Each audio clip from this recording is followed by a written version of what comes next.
आजच्यानं complete 4 5 6 म्हणजे 4 दिवस पाऊस राहिलेला आहे. ज्यांची कामं असेल तर तुम्ही रोटायटर करून घ्या. राज्यामध्ये मात्र मी पहिल्यापासूनच म्हटलं होतं 7 ते 14 मध्ये राज्यात मान्सूनचा पाऊस येणार आहे. तर केरळला देखील मान्सून सक्रिय झाला आणि पुढं प्रवासाकडे निघालेला आहे. त्याच्यानंतर आता ते महाराष्ट्राकडे येणार आहे. मात्र 7 तारखेपासून काही भागात 7ला सुरुवात होईल, दक्षिण महाराष्ट्राकडे पुन्हा 8ला पुढं सरकल, 9ला पुन्हा आणखी पुढं सरकल, असं सरकत पुढं पुढं सरकणार आहे. म्हणून हा अंदाज सर्व मग 14पर्यंत महाराष्ट्राच्या बऱ्याच भागामध्ये मान्सून दाखल होईल, म्हणून हा अंदाज लक्षात यायचा. म्हणजे सांगायचं झालं तर 7 तारखेपासून ते 14 तारखेपर्यंत राज्यात बऱ्याच भागामध्ये मान्सून व्यापलेला दिसेल, म्हणून हे देखील लक्षात यायचं. पण राज्यात काय झालं की बराच प्रसार माध्यमातून म्हणतात की यावर्षी दुष्काळ पडणार आहे. तर तुम्हाला सांगतो दुष्काळ वगैरे काही पडणार नाही. पाऊस थोडाफार कमी राहील, पिकं चांगले येतील. मात्र परतीचा पाऊस धुमाकूळ घालणार आहे, त्याच्यामुळे दोन्ही पिकं येणार आहे, रब्बी येणार आहे आणि खरीप पण येणार आहे. त्याच्यामुळे ही शेतकऱ्यासाठी सर्वप्रथम आनंदाची बातमी. पण काय झालं, बऱ्याच प्रसार माध्यमातून म्हणतात की दुष्काळच पडणार आहे. तर तुम्हाला हे सांगत असताना सांगू इच्छितो, यावर्षी पावसाचं जेमतेम सरासरीचं प्रमाण सांगतो कसं पडणार आहे. जूनमध्ये थोडाफार कमी पडेल, पेरण्या होतील, म्हणजे पेरण्या 2 टप्प्यात होतील. एक होतील 7 ते 14 मध्ये होतील आणि नंतर काय होईल 20 ते 30च्या दरम्यान एक पेरणीचा टप्पा राहील.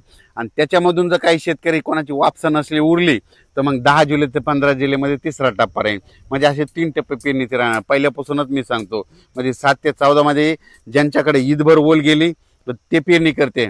आणि त्याच्यानंतर 20 ते 30 मध्ये जिथं पाऊस पडला त्यांच्याकडे ईदभर ओली की ते पेरणी करते.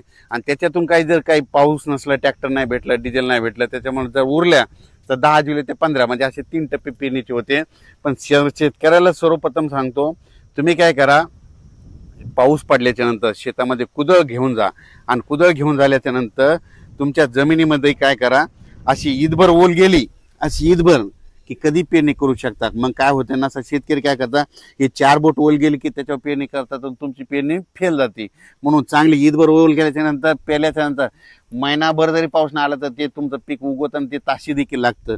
पण शेतकरी त्या भागामध्ये अशी म्हणजे आम्ही असं करतो, पाऊस पडला की आधी शेतात जातो तर जमिनीची ओल तपासतो किती गेली आणि तेव्हाच आम्ही पेरणीचा निर्णय घेतो. म्हणून माझं म्हणणं आहे, शेतकऱ्यांनी पेरणी करत असताना स्वतःचा निर्णय स्वतःच घ्या. स्वतः शेतकरी खूप हुशार असतो, कारण की त्यांना आतापर्यंत त्याची जीवनच शेतीवर म्हणून त्यांना पेरणी करायची की नाही ते ठरवतो. म्हणून हे लक्षात घ्यायचं.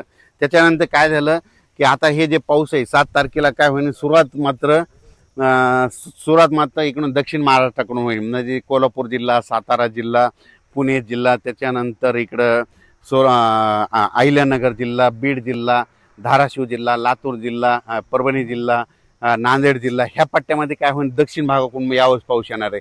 आणि तुम्हाला एक सांगतो, ज्या वर्षी ना दक्षिणेकडून मान्सून येतो, मुंबईकडे ना जाता जर मधातून शॉर्टकट आला तर त्याच्यामध्ये काय होतं, बीड जिल्ह्याला एक जास्त पाऊस पडतो, अहिल्यानगरला एक जास्त पडतो, त्याच्या जालना जिल्ह्याला एक पडतो, परभणीला पडतो, नांदेडला पडतो, लातूरला पडतो, धाराशिवला पडतो, सोलापूरला पडतो, सांगली, सातारा, सोलापूर, कोल्हापूर, पुणे ह्या भागात मग जास्त पडतो.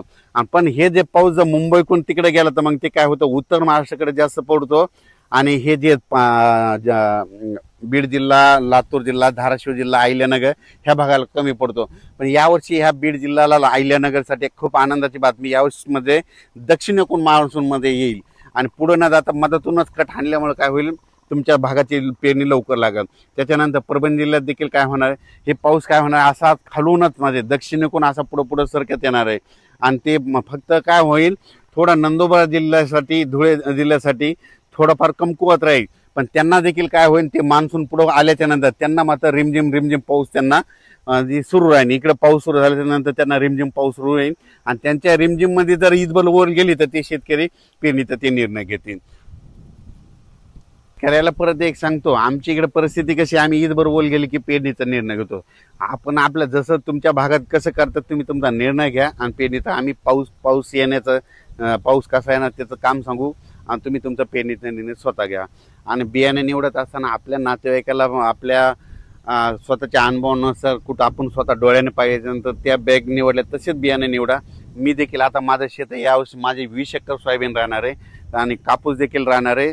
आणि यावर्षी जवळपास 30 एकर शेतामध्ये कापूस देखील आहे, सोयाबीन देखील मी पेरणार आहे. आणि पेरणी करत असताना तुम्हाला त्याचा व्हिडिओ देखील देणार आहे. आणि कापूस मी ज्या धूळ पेरणी करणार आहे त्याचा देखील तुम्हाला व्हिडिओ देणार आहे. मी माझं कसं स्वतः निर्णय घेतो, तुम्ही तुमचे स्वतः निर्णय घ्यायचे शेती करत असताना.